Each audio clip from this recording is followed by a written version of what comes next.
300 mysterious pages that we don't get to see here.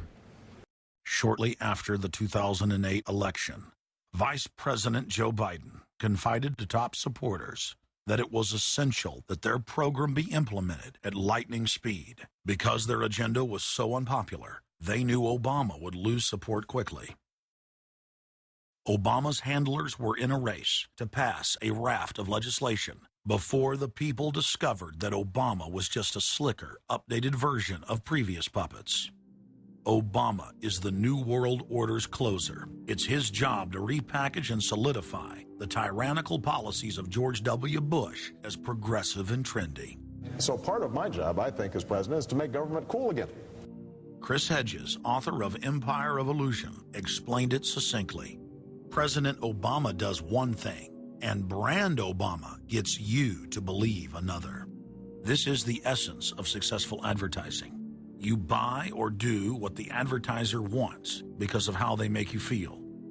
Through Obama, the global establishment are now putting their entire program into high gear.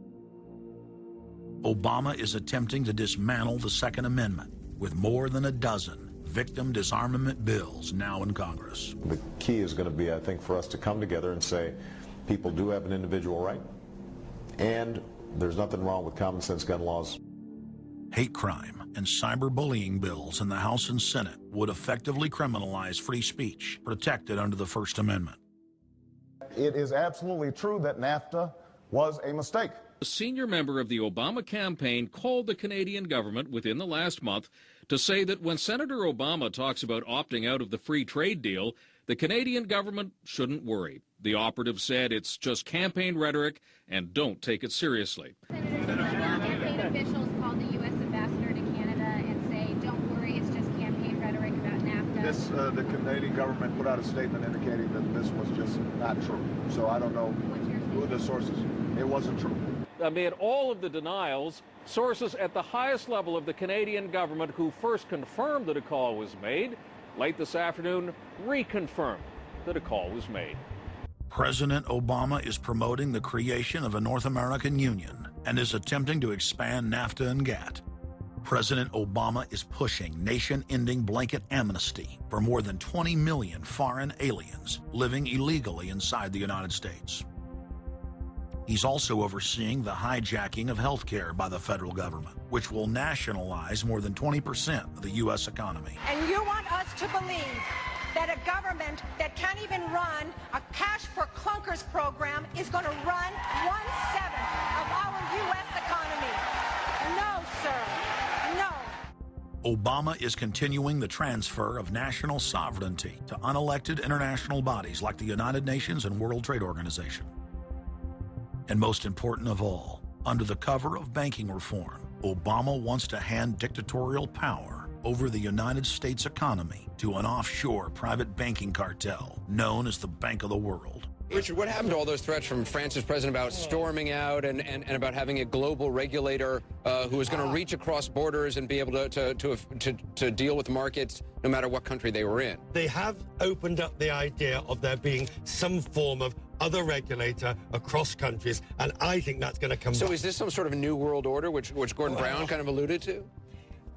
I think a new world order is emerging, and with it the foundations of a new and progressive era of international cooperation. The finance heads of the 20 industrialized nations met again in late September of 2009 at the G20 summit in Pittsburgh, Pennsylvania. At that meeting, ministers called for an end to the dollar as the world reserve currency. They also called for a strengthening of global governance and called for a new world order. While the bankers were busy carving up the world at the G20 summit, Barack Obama was in New York City at the United Nations because he's got a new job to chair the United Nations Security Council, the most powerful position in the world government body. President Obama does what no other U.S. president ever has. As President Obama presided over the UN's most powerful body, that would be the Security Council. 6,191st meeting of the Security Council. For a couple of hours, you could say Mr. Obama was president of the world. It is the story of a world that understands that no difference or division is worth destroying all that we have built.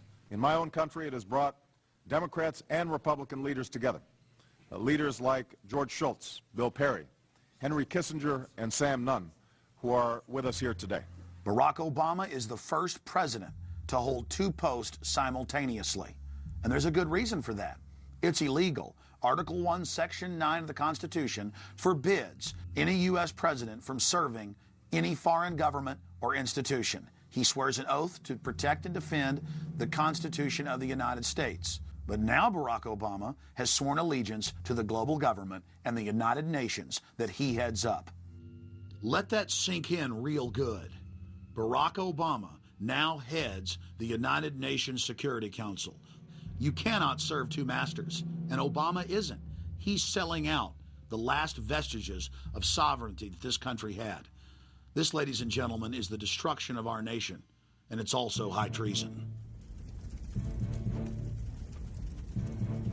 Obama's lies are obvious and out in the open. He hides in plain sight. And from the moment he took office, his lies have only increased, despite the fact that his ratings have dramatically dropped since Election Day. From the mid-'80s to the low 40s, a large portion of Americans still gullibly hang on his every word. It is bringing entertainment to thousands of people. Through its magic, we are able to enjoy a combination of the radio, motion pictures, and the stage, right in the comfort of our own homes, simply by pushing a button and turning a dial. These cells with their electrical charges are scanned by a stream of electrons, completing 30 pictures a second. Compare that crude picture with these of today, and you can judge for yourself how far along the road to perfection television has traveled. Most people still today think that all entertainment to do with movies, drama, is therefore nothing more than their entertainment. It never ever was that case. Of course, television can't perform such miracles as this, yet. But perhaps there's no harm wishing that it could.